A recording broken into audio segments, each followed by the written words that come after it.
You know, I've done a couple, actually I've done a couple of interviews today. So I had you, I had an interview with a gallery in here in Houston and like one other. And I'm like, this is interview Yes, day. Let's kill it. awesome. I'm Let's so do it. excited. That means you're like ready to go. Um, so cool. As people are coming in, I kind of like to just say hi, but we'll let people kind of come in. I'll just briefly introduce you, but I know you'll be able to do a much better job, and then we'll get rolling. So thank you so much for being here. I followed your work. I think we connected over 2 years ago right here on Instagram, and it's been so fun to watch your Mm-hmm. journey and your work and all the things you have going on. I can't wait to hear more about it today. So for anyone that doesn't know Courtney, Courtney is a self-taught mixed media collage artist and photographer who spent most of her adult life researching people and how they express themselves. Jen Gatz is here. We have Mini Collage Collective, Tom. Hi, everyone coming in. And so, Hi. Courtney, for anyone who doesn't know you, if you don't mind sharing who you are, where you're from, and kind of what you do. Okay, so again, I'm Courtney.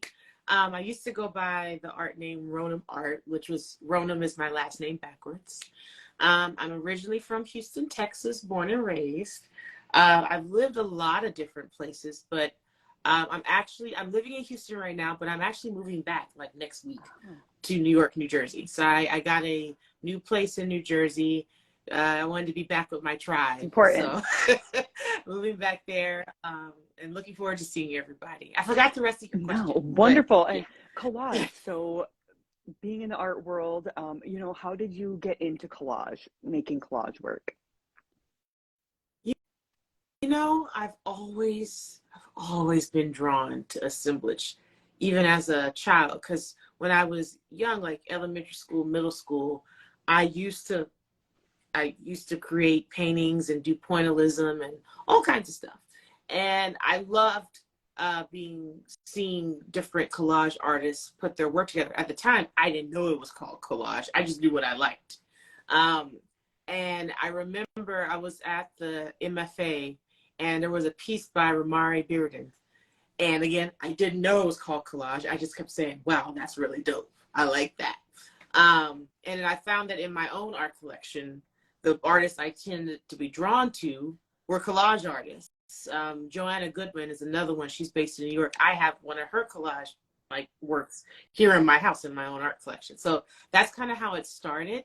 And I think it's because my background is, in addition to being an artist, I went to school as an engineer. So like I'm very good with my hands. I like building things. I like creating things. And I think that's why I like collage so much, because it's taking different pieces and putting it together to make something new. One key thing of my collage, so I love collage of all forms. I personally like to use my own subject matter to create my pieces. So like some people use like magazine cutouts and have drawers and drawers of them. I don't have that. I think that's how I got into photography, because I always said if I want to build a collage, I want everything in that collage to be something I made. And so I started taking photographs of my subjects or the landscapes or the venues myself.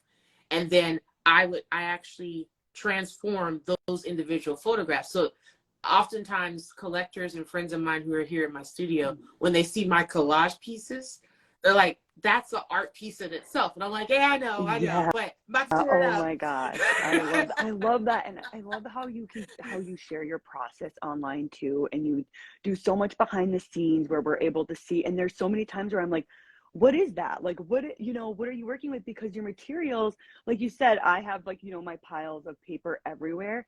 And then reading about how you layer, paper, glass, yarn, paint. And I'm like, I need to know more about that. So, tell us a little bit about your materials and how that experimentation happened where you ended up using things like, glass or yarn in your work. Yeah. So how did it begin? Well, my very first work, which it's actually sitting on the sofa around the corner, it's self-portrait number one. And I remember it was like I first took the photograph of myself like in 2018 because I was fiddling with my iPhone because that was how it started. That's how it all started. When the iPhone did its camera upgrade way back when, and it was like actually really good and didn't suck anymore, I was like, oh, I can take photos. So that's kind of what rekindled my love of taking photographs because I actually now had a camera where I could do it. Before that, I had never taken photographs, like not at all, like not even a little bit. And I first started doing my travel photos. So fast forward to all the different pieces, I was like, oh, I had myself portrait. At first I was like, this is kind of vain. Like I have a portrait of myself and I'm sewing into it. Like, this is weird. But then a good friend of mine said, it's not weird. He said, some of the best artists do self-portraits. He said, so don't be self-conscious about it. Just go for it. That's my friend Kyle. Kyle, amazing advice. Listening. Thank amazing you. Advice. And then so I printed my photograph to canvas. Then after I printed it to canvas, I started printing other images using computer paper because that's what I use. Mostly computer paper, and I'll do photo transfer. I'm not great at photo transfer, so I always get help from. I actually DM 2 artists I know who I'm friends with. DeMarcus, if he's on here, thank you, DeMarcus McConaughey. And he's great with photo transfer. And I was like, I'm not doing this right. So he'll coach me through it. And then another artist who doesn't do photo transfer, but it's just really skilled. His name is Robert Moore. He goes by B Moore on Instagram. If you haven't looked up his work, you should. His stuff is dope. But both of them are really good at different techniques and are both self-taught. And so I remember like looking up different techniques. This is before we all personally knew each other and saying, how can I combine all my stuff together? Because I kept saying, I don't want just a picture of me sitting in my living room. That's just vain. Let me go and chop my face up right quick. Let me go mess with it. So that's really how it started because I thought it was weird. Then I remember I glued and I started, poking holes into it because I had just begun to crochet a little bit. And so I started crocheting into the canvas. And then I was like, oh, I wonder if I can do some more. So then I would staple into it and create staple designs. And then I got this bright idea because I love textile art. I was like, I wonder if I could do some embroidery in the canvas. But I realized I didn't know how to embroider. And so I took an embroidery class in downtown Manhattan it was like a Sunday afternoon. And I learned the true basics. I see someone saying Mod Podge. Mod Podge is my friend. Yes, I learned after doing photo transfer. I have every type of Mod Podge product that exists. I'm a big fan. So that's how it all started. I just was kind of just playing and having fun. A friend of mine who I haven't seen in a while, but I remember her name's Yulitha. She said, oh, she said, push yourself further, go further, mix it up. And I never forgot that. Even though we don't really talk as much now, I never forgot that because she wasn't the only one that said, there's something here, go further.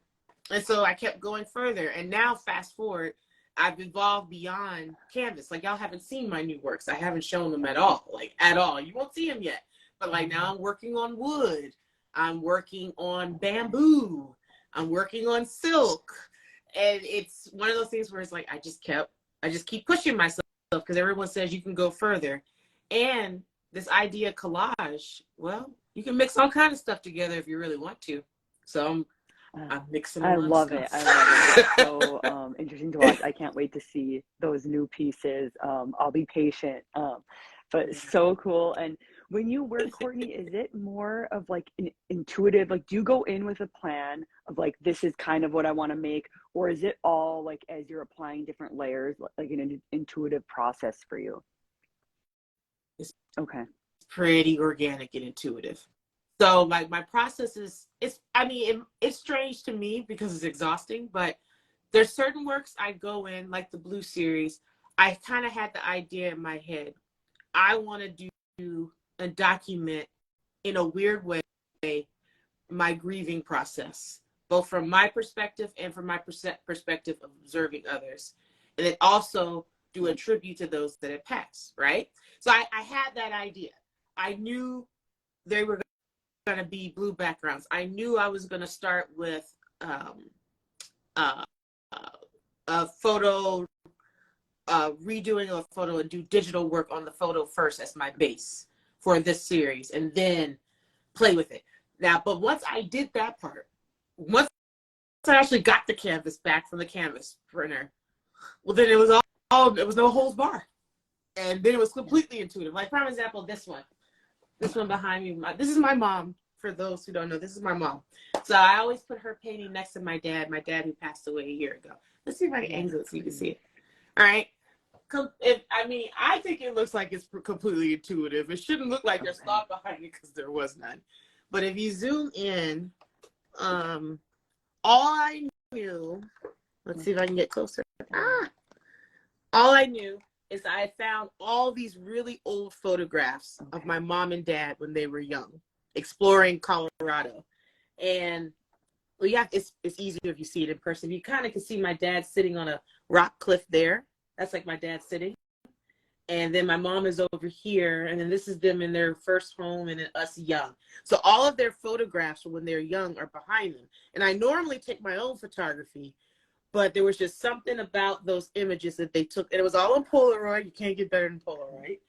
And I scanned them. I didn't alter them at all. And I just blew them up in different sizes, small, big, cubed together as a grid. And then once I printed them out, I just started tearing them up and literally tearing them up into pieces and gluing them. You've probably seen it on some of my videos. Like, what you see me doing is what I do. I tear it up and I kind of go, oh, this works. And I just started gluing it on there. And I kept adding. Like, I knew I like adding things that people don't think of as beautiful or artistic. So I have like a lot of foam on here. And that's because I really hate a lot of trash. And I was like, I wonder if I can take all this foam that's wrapped around all my Amazon packages and make it pretty. So that's what I did. So I know it's for Paul to touch, but I probably will let a few people touch it. It really is just the foam from my Amazon packages on here. I tore up and glued on here. This is some ribbon from a gift that I got 3 years ago. And I remember I stuck it like how people stick magazine clippings. I stick what most people would consider trash in different drawers in my studio. And when the time comes, I usually know when I'm going to use it, and I use it. And that's what happened with this. And then, like, this is one of my favorite necklaces, and it broke. And I couldn't wear it anymore. And I was like, I'm not going to throw it away to be in a big trash heap or pile. I said, I don't know what I'm going to use it for, but I'll keep it. And now, thanks to Mod Podge glue and some wood glue, I was able to stick this on here to kind of represent a necklace on my mom's neck with my dad right below her and all of us coming off. So it truly is mixed media. It truly is. And then glitter for their hair. And then I've gotten into graffiti and spray painting quite a bit. So I've been incorporating that. I'm so happy that you're able to share and like get close. It is amazing to see. And I can show you a few of them. So wonderful. Let's see. Here's another one. Okay. This one's going up at the Song Gallery next Friday. It's a solo exhibition, but it's more intimate solo exhibition. I mean, anyone's welcome.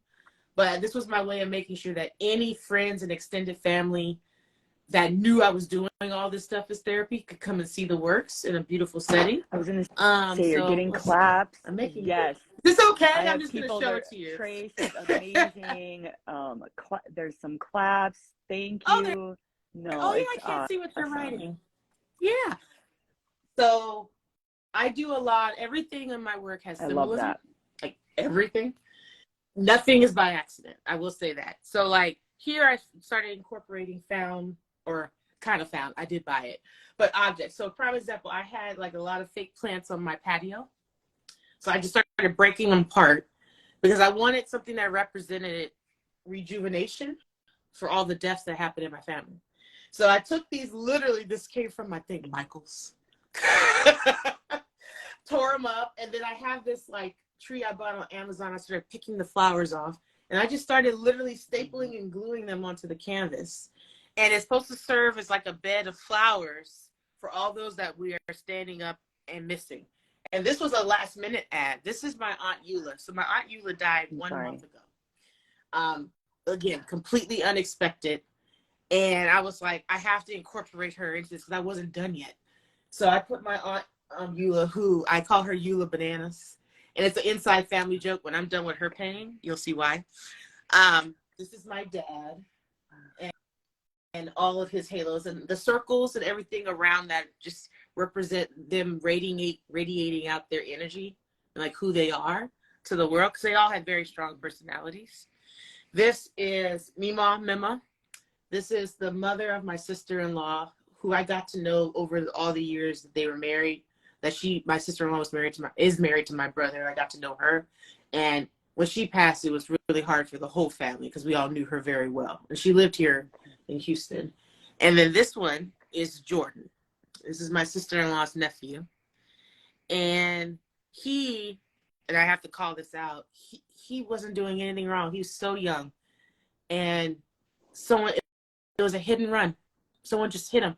He was sitting parked on the side of the road, and it was a young life snuffed out. And I don't know if my sister-in-law ever realized how much it affected me. I was so incredibly sad when I found out about it. I was like, I have to recognize it, right? Yep. So I did a tribute. I was like, the best way that I can find, at least for me, to process it and to pay tribute to those people that I respected was to do that. I love that. Now, these discs represent all those that are still alive, the tears they're shedding, but it's the memory, us remembering these people below. So that is my eyeball, and I'm crying. So that's actually me. Here is my sister-in-law crying over her mother. This is my mother crying over my dad. And this is my brother and my father's eye crying over my Aunt Eula, because my Aunt Eula helped raise my dad. My dad and my uncle are 16 years apart. So when my dad was like in middle school, my aunt and my uncle were taking care of her. Oh, and I see people saying condolences. Yes, thank you very much. But I did. No, it's so rich, and you can tell in the work. I feel like when there is like meaning like that, you can feel it, and I can just that your work is so rich in that, and I love how you're sharing the different symbolisms and how every piece of work, and you work large too, which is so beautiful. Is pretty much all of your work. Yeah. Do you typically work large, or do you do small studies and then kind of put it up, or are you just like, okay? It's a mix. So my smallest pieces are like 16 by 20s, inches. I should say inches, because not everybody on here is from the United States. Inches. I have been doing a few small works, but I wouldn't call them studies, because I study on big stuff typically. I find I'm the reverse. The smaller the painting, the more emotional it is for me, and the harder it is. But if you see me doing a big work, that I'm having some fun. There's like a couple of canvases that aren't here now, of course, because I'm moving, where I literally I put paint on me one night, and I would just literally run and jump on the canvas. So there's one that shows me actually on my Instagram, like one of the first videos, it shows this person doing this. That's me, because I literally ran and jumped on the canvas, because I was like, I need an outline, and I'm bad at sketching. So I was like, I'll use myself. And then I filled my outline from my jump with collage, which I can't wait for everyone to see that. That's going to take me a while. It's expressive. So pretty much your work is all just so you. And I think that's one of the goals, is to make your work that just feels so you, and no one could ever make anything like that because it's so connected to who you are. It's pretty organic. I've tried doing stuff differently. It just doesn't work. I mean, it works, it works for you because it is so you. And Courtney, what is your favorite part of the process, would you say? Oh, I love tearing the paper. I love ripping all the stuff. That's my favorite part. Woo! Yeah.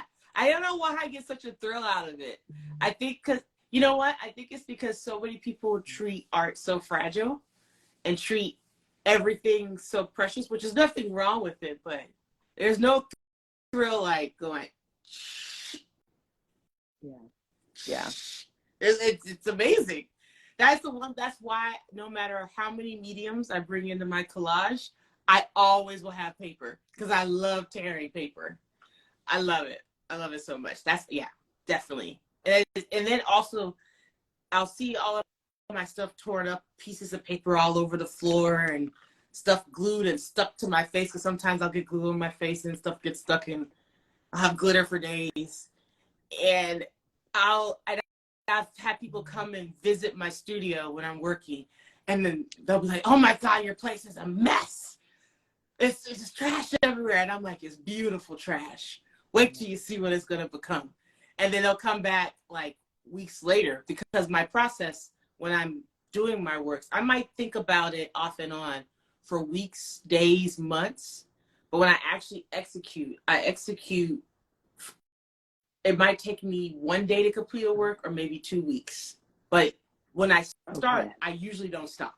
Like it's pretty exhausting, my process. But because I start and don't stop, it's like a tornado comes through my place, which again is why I had to have a separate studio.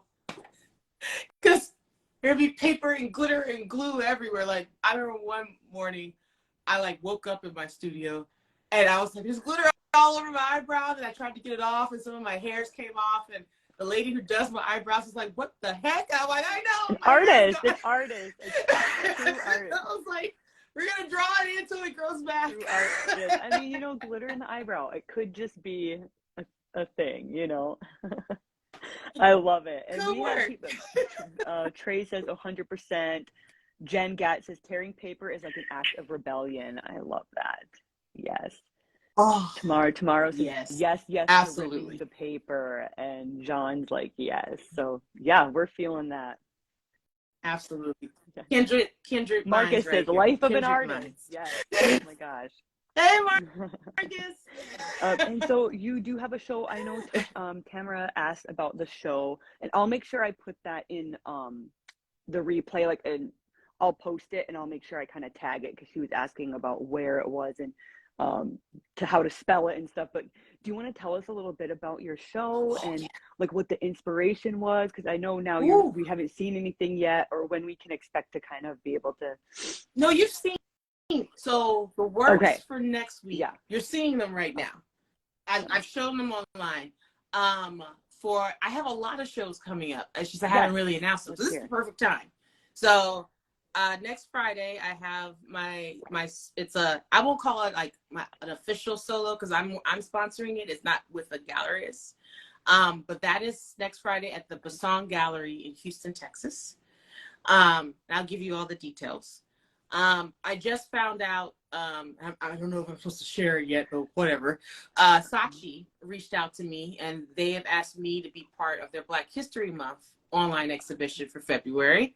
So you'll probably see my work featured on I think it's like 15 Black collage artists. Awesome. Yada, yada, yada, yada. I'm not doing it justice, but when it comes out, it'll be lovely. Let's see other things that are happening. I'm going to be in a Women's History Month show at Kente Royal in March. And then I know I'm doing some shows that I know I'm not allowed to talk about it yet with the Heath Gallery. So Sandra, if you're listening to this, I didn't say anything. You own the marketing. I'm not saying anything.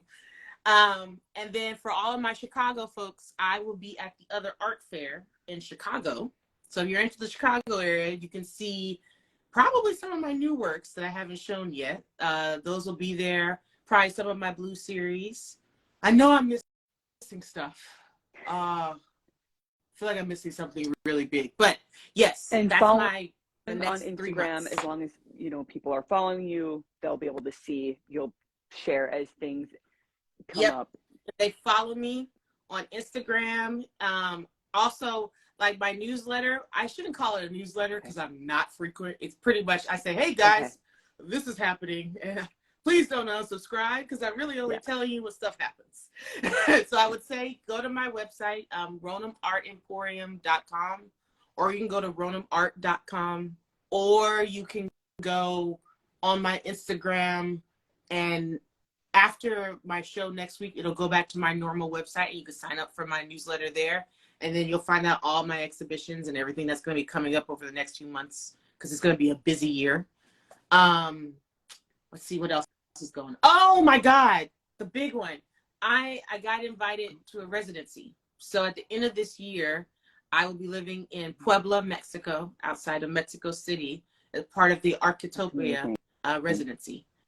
And I'm really excited about that, because I'm going to use that residency to begin a new major series that explores the history of what I call the others around the world. That is You'll exciting. see more. That is, congratulations. I know there's like celebrating in the chat. They're like, everyone's like, woo, like that's awesome. Marcus, Kristen, Abigail's here. And Jen asked, when is the other art fair in Chicago? And I'll make sure I plug that in too. We'll plug it in. I believe last weekend in April, going into the first weekend in May. Yeah, I'll have a booth there. Oh wait, I know what I'm forgetting. Oh my God, she's gonna kill me. So 33 Contemporary Gallery in Chicago. I have a online exhibition with Artsy going on now. Awesome. Okay. See, I remember. And it's with 33 contemporary / poets, artists. I'm showing some work with them. Amazing. Really, and you engage the community a lot through, you know, when I go on your Instagram, I even went yesterday to post a piece, and it was like, it's so lively there. And so engaging the community seems like a really important part of, you know, your work. And can you tell me a little bit about that and how that's important to you? You know, it all started out because I think because of aside from being an artist, like a professional artist, I also own my own side consulting business. So like I'm used to, you know, I'm like, I know I need to like tell people what I'm doing, or else how are they gonna know I'm doing it? No one else is gonna tell people about what I do. So I tried to figure out, like, you know, okay, I'll start off simple. I'm just gonna show my works. As you probably can see from my former Instagram, it was very curated, had little circles, and everything was really like very chic and clean. And then I got tired of that. Plus I got locked out of my account. And I said, you know what? I kind of want to show people a little bit more of my personality. I was like, I'm not as serious as I think sometimes people think I am. I'm pretty goofy. And despite that, my subject matter sometimes can be rather, as they say, deep or intense. Like I'm rather goofy. So I was like, I kind of want to show that aspect. And the other piece, which I got feedback consistently from my collectors, is they're all about seeing the behind the scenes and the in the studio, which I was like, you really want to see that? I dodged it for a while because I'm like, it's messy. You're just going to see me probably falling down, or I edit that part out. I usually edit it out. But yeah, like me doing goofy stuff, or me jamming, you know, 80s pop, because I really do like cheesy 80s pop music from America. So you'll randomly hear Bryan Adams blasting in the background with Luther Vandross, because I don't know, I like it. But it turns out from all my collectors, it was a universal, no, we want to see it. And I'm like, wow. And then there's this other piece, I think because there are so many people that try to pretend or counterfeit, it's another way to prove that you actually made what you're showing online. And I was like, oh, that's a good point. So that's kind of how it started, with me doing like behind the scenes, or me having the camera on while I'm creating or doing pieces that go into a bigger piece. And it kind of went from there. And it's pretty easy because I just basically let the camera run and I do my thing. After a while, I forget it's there. And I love it. It's it's so fun to watch. So I really appreciate that, and inspiring too. You know, it's seeing other artists in their spaces. I feel like everyone kind of does something different, and you can learn, you know, from one another. So to be able to open that up and allow us in is so inspiring. And gosh, I wonder if anybody has any questions. If anyone has anything they want to throw in the chat for Courtney, feel free to ask. But they're talking about the fair. I'm going to turn my camera right quick while you do that. So awesome. I have a lot of blue light in my studio because I transformed my entire studio for like one night. So there was blue lights everywhere. So like sometimes the lighting isn't good. Hold So on. amazing. Here we I go. love how There. you put, yeah, just you're, I have to go back and find that video now, where you used yourself for the canvas. That's too good. Oh, it's literally my Okay. first video. I have it pinned. It's just I didn't because at the time I was so caught up in the moment that I just threw myself at it. I didn't have a camera up. I didn't have a Yeah. tripod up. I wasn't thinking about that. And then I remember after I got done, I had paint on my cheek and my neck and my chest. I was like, was this the best idea? I love it. I love it. Oh, yeah, Kristen. Any shows in Minnesota this year? None in Minnesota. I have considered it because I do have some artist friends that have told me that I should potentially show in Minneapolis. So it is in the back of my mind. The closest I'll get is Chicago right now, in like the Midwest area, but that doesn't mean it wouldn't happen. Like I always say that if there's a gallerist or a group that wants my work to be shown, just reach out to me. I'm as long as I vibe with you, I'll let you. We can I work love it. together. And What keeps ooh, you from going Marcus. as an artist? Oh, Ooh, that's a good one. I have been told I am very tenacious in all aspects of my life and as a bulldog, and that does feed into my artwork. But I think a key thing that keeps me going is I try my best not to think so much about the art of business because that part is exhausting. And I've found solutions for that, which I'll tell you about. But why I keep making art is because there's so much crap that happens in the world that I get so stressed out that I need therapy. And sometimes you can't pay a therapist. So I was like, I gotta do the next best thing. I'm gonna make some art. And sometimes I'm painting how I want to feel. Sometimes I'm painting how I feel. Love that. And then when I'm done with it, sometimes I'll be in such a zone, I'll make like 5, 6 paintings in one sitting. And then I'm like, oh, I probably should like show people this. And so then when I show them, they think there was a lot of thought behind it. But because I'm very organic and very much emotional with my work, I'm like, it wasn't that much thought. It's called, I had to let it out of me so I wouldn't lose it. And also so I wouldn't have to call my therapist. Yes, yes. Saves a lot of money if you just paint. Because you can tear the paper when you're mad. Oh my God. I love that. And I seriously, that's such a good point of like creating what you're feeling or creating how you want to feel too. And it can be two different practices. Like it can be, and they are both so healing, I feel like, for sure. That's a great question. Absolutely. It is therapy, yes. And Marcus says yes. It's absolutely therapy. And I have no problem talking about what some people might consider intense subjects. I'm a big fan of, kick the hornet's nest, talk about the elephant in the room. Always have been that way.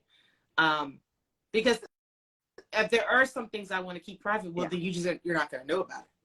But at the same token, I find like a lot of people keep stuff private that maybe they should talk about, because if they talked about it or painted about it, they might get the release they need to become the best version of themselves. We're all works in progress. Good Lord knows I messed up. I messed up. So I'm like, I got to get this out of me somehow, because I found that I used to compartmentalize and box it in. Yeah. Yes. The only person you hurt is yourself. Well, that's not true, because if you have children, they're observing you. And if they observe you doing that, they learn bad habits. So you got to work on yourself. And this is my way. Some people, it's playing soccer. I'm like, do whatever you need to do. But for me, it's making artwork and making sculptures. Oh, speaking, I'm doing sculptures. So you'll see that. Oh, I look forward to seeing it. Maureen says, creating art keeps us sane. Yes, we are. Yeah, it really does. Now, Courtney, I have one more question for you that I'm curious about is, do you have, if you would share with us so we can root you on, just like a goal either for 2023 or even like a big vision of something that you're like, someday I would love to achieve this, so we can be rooting you on, behind the scenes, or else even just for the year of like, this is something I'm really excited about for 2023. I am. Oh, we'll see if I say it out loud. Mm. She gonna yell at me. We don't want you to get in trouble. Let's just say that I'm very excited to show my work as groups and series that I've created in single locations in multiple places. Because I'm very much, and I don't know if you probably can tell by my Instagram or if you've gone to my personal Instagram, I absolutely love to travel. And I love to explore other cultures, but make sure that I'm not doing appropriating in any way, because I wouldn't want someone to appropriate my culture. But I want to create works that express those that can't speak for themselves as best I can. And I want to show that internationally. And so far I'm getting to that goal, but I want to get even more to that goal. Showing my work, not just in New York or just in the United States, because right now I'm trying to spread beyond New York that's why I'm in Chicago. That's why I'm trying to spread to Florida, Houston, LA. But beyond that, I would love to show like in places like, the UK, like London. A lot of my artwork sells in Germany. So I'm thinking I probably need to have a show somewhere in Germany, because a lot of my artwork sells in Germany. Like a lot. It's astounding how much it sells in Germany. Yeah, international focus, international everything. And then I guess a dream would be for me to show at one of the major fairs, and have a gallery take me to a major fair, and ideally be in like a small museum. That'd be really cool. I don't know if it's ever gonna happen, but it'd be really cool. That'd be really cool. So if that happens, wow, you talk about an Instagram live, I will get on live and be like, everyone celebrate. We will. Oh, so good. So good. Courtney, thank you so much for just sharing and for being here. And I look forward to just continuing to watch as you're creating. I look forward to those pieces that we haven't seen yet. But anyone that's here that wants to know what you have going on, definitely to follow along on Instagram. And then you kind of mentioned your newsletter. I'll put some stuff in our replay in the notes too, just to kind of make sure we have all that. And then here at Wilder Collage next month, we're going to be doing History of Collage with Kike from Kansas City. So I look forward to that. But we are going to be rooting you on, and I appreciate so much your time today. Thank you so much, Courtney. Thank you. And I see the questions here. Okay, yep. I'll make sure to answer them. Tamara said, what Instagram page can I send you a DM? An artist, mixed media artist. So yeah, right here. Okay. Yep. Hey, it's Courtney Minor. DM me. I'm on pretty much every platform except for Twitter. I left Twitter a while ago, even though I love Black Twitter. I love it. I had to leave the platform because it was just getting on my nerves. But yeah, everything else, email me. Sounds great. And I'll be posting the replay of this. But have a wonderful weekend, rest of your day, and a 2023 of amazingness.